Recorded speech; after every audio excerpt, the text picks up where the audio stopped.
1978 से जो मंदिर आज निकल रहा है, 1978 से इन लोगों ने कभी खोलने नहीं दिया उस मंदिर को, जो आज बजरंगबली का मंदिर निकल रहा है, जो वहां पर आज 22 कुएं किसने बंद किए थे?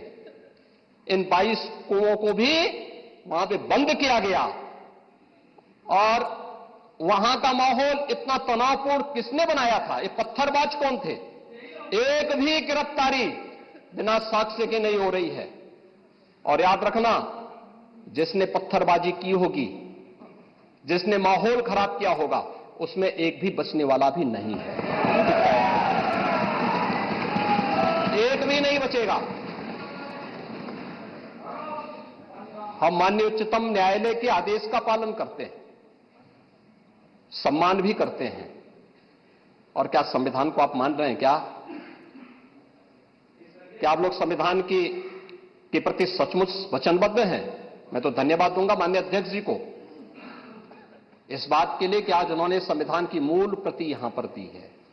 बाबा साहब भीमराव अंबेडकर जी ने 26 नवंबर 2049 को जिस संविधान को बनाकर के देश को सौंपा था, उस मूल संविधान की प्रस्तावना को एक बार पढ़िए। मौलिक कर्तव्यों के बारे में, मौलिक अधिकारों के अध्याय के चित्र को देखिए। अलग अलग उन आर्टिकल के उस पृष्ठों का अवलोकन करिए।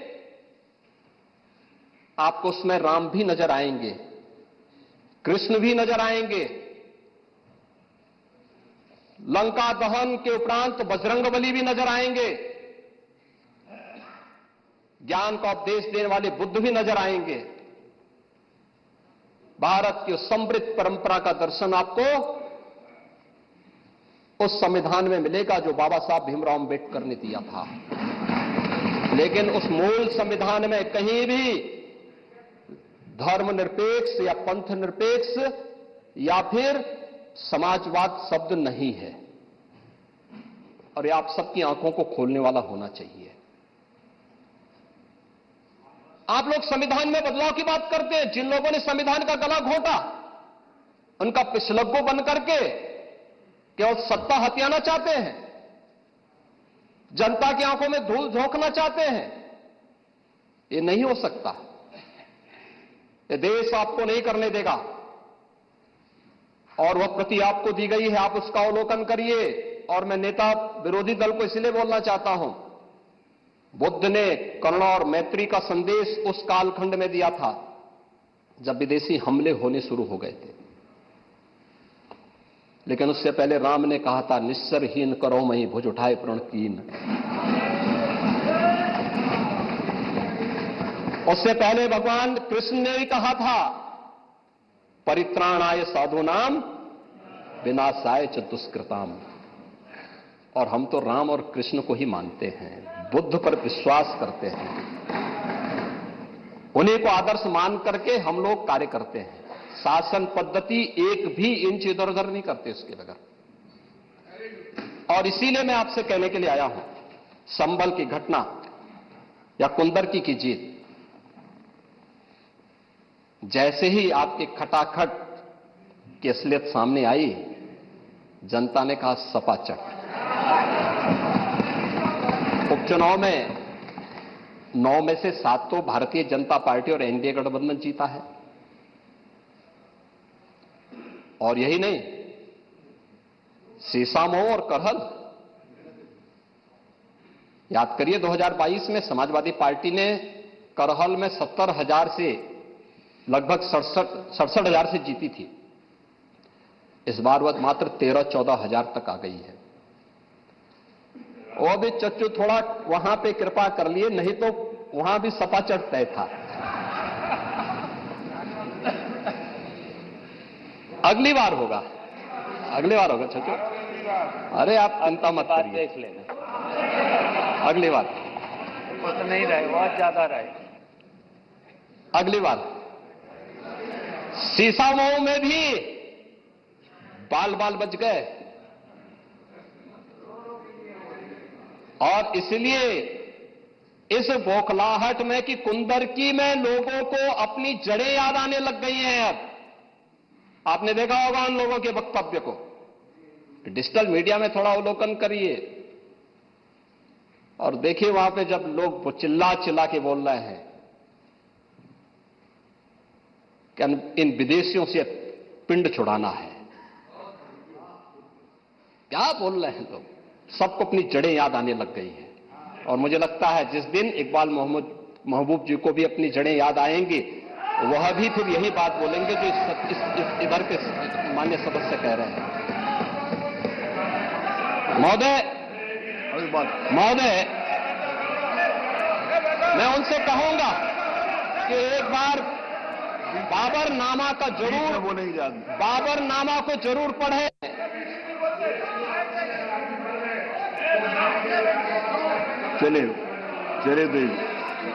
चलिए वो जो बात कही बाबरनामा को जरूर एक बार पढ़ें आप। मंत्री जी बोला आप प्लीज बैठे। चलो आप दे देना जब अवसर हो। बाबरनामा को एक बार पढ़ें आप बैठे। महोदय, संभल की घटना के साथ ही मैं प्रदेश के अंदर अलग अलग समय में जो दंगे अलग अलग समय में हुए हैं, 1972 में आगरा में दंगा हुआ, 19 लोग मरे थे। आजमगढ़ में 1972 में दंगा हुआ, 3 लोग मरे थे। बहराइच में 1973 में दंगा हुआ, 1 व्यक्ति की मौत हुई थी। गोंडा में 1973 में दंगा हुआ, 1 व्यक्ति की मौत हुई। प्रयागराज में 1973 में एक दंगा हुआ, 2 लोगों की मौत हुई। मेरठ में 1973 में दंगा हुआ, 8 लोगों की मौत हुई। आगरा में फिर 1974 में दंगा हुआ, 1 व्यक्ति की मौत हुई। पीलीभीत में 1974 में दंगा हुआ, 3 लोगों की मौत हुई। कानपुर में 1975 में दंगा हुआ, 2 लोगों की मौत हुई। मुरादाबाद में 1976 में दंगा हुआ, 3 लोगों की मौत हुई। बहराइच में 1976 में फिर दंगा हुआ, 3 लोगों की मौत हुई। बुलंदशहर में 1977 में दंगा हुआ, 2 लोगों की मौत हुई। वाराणसी में 1977 में दंगा हुआ, 8 लोगों की मौत हुई। मुरादाबाद में 1978 में दंगा हुआ, 19 लोगों की मौत हुई। अलीगढ़ में 78 में दंगा हुआ, 21 लोगों की मौत हुई। ये लगातार मैं क्या कर रहा हूं, उसमें आप भी थे, जिसके कारण लोकतंत्र सेनानी आप कहलाते हैं, लोकतंत्र सेनानी कहलाते हैं मल्होत्रा जी। उसी के नाम पर आप लोग, मैं क्या कर रहा हूं, ये दंगे हुए हैं, मैं उन दंगों के बारे में बोल रहा हूं जिन दंगों के कारण लगातार माहौल खराब हुआ है प्रदेश का। और आज प्रदेश के अंदर सुरक्षा का जो एक माहौल है, कानून व्यवस्था की जो एक स्थिति पैदा हुई है, लोगों को सुरक्षा पे विश्वास है, कानून व्यवस्था पर विश्वास है, उसी का परिणाम है कि 40 लाख करोड़ रुपए का निवेश का प्रस्ताव उत्तर प्रदेश को प्राप्त होता है। इतना निवेश, इंफ्रास्ट्रक्चर का एक कार्य, रोड की, रेलवे की, एयर कनेक्टिविटी की, ये उसी का परिणाम है जो सरकार कर रही है और लगातार उसको कर रही है। महोदय, मैं केवल ये कहना चाहूंगा कि आखिर मैं नेता विरोधी दल से ये पूछना चाहता हूं कि अगर हमारा कोई पर्व और त्योहार है या किसी का भी है, मुहर्रम का जुलूस हो या फिर कोई भी अन्य मुस्लिम समाज का कोई पर्व और त्योहार का कोई जुलूस, वो हिंदू मोहल्ले से सुरक्षित निकल जाता है, कोई दिक्कत नहीं होती, मंदिर के सामने से भी निकल जाता है, कोई समस्या नहीं होती। लेकिन ये समस्या केवल वहीं पे क्यों खड़ी होती है जब कोई हिंदू शोभा यात्रा किसी मस्जिद के सामने से, किसी मुस्लिम बाहुल्य क्षेत्र से निकलती है, तब क्यों तनाव पैदा हो जाता है? तभी क्यों झंडा लगाने में क्या समस्या आ रही है? क्या भारत की धरती पे केसरिया झंडा नहीं लग सकता? क्यों नहीं लग सकता? क्यों नहीं लग सकता? मैं यही पूछना चाहता हूं, आखिर ये दंगे क्यों किए जाते हैं? और बहराइच का मामला, महाराजगंज उस कस्बे का, जहां के बारे में आप कह रहे हैं कि लगातार मुस्लिम बस्ती थी। मोना जी ने भी इस बात को कहा कि बस्ती थी, प्रशासन नहीं था। 4 कंपनियां पुलिस थी वहां पे, और दंगा सड़क पे नहीं हो रहा था, गोली घर के अंदर से चल रही थी। जिस निर्दोष राम गोपाल मिश्रा की हत्या हुई, वह घर के अंदर से गोली चला करके उसकी निर्मम हत्या की गई। हमें इस सच्चाई को स्वीकार करना चाहिए। ये दंगा सड़क पे आमने सामने नहीं था। अगर पुलिस घर के अंदर घुसती तो लोग फिर कुछ और आरोप लगाते।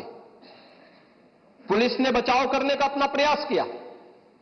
4 कंपनियां वहां पे थी, और आप कह रहे हैं कि माननीय मोना जी ने भी कहा कि भारतीय जनता पार्टी के विधायक ने आरोप लगाए। भारतीय जनता पार्टी के विधायक ने इस हल्दी की घटना को लेकर के नहीं, इस महाराजगंज कस्बे की घटना को लेकर के नहीं, ये उस समय बहराइच कस्बे में थे, और बहराइच कस्बे में इनकी गाड़ी पर हमला हुआ, जो वहां से 30-35 किलोमीटर दूर है। वहां पे एक पथराव हुआ था।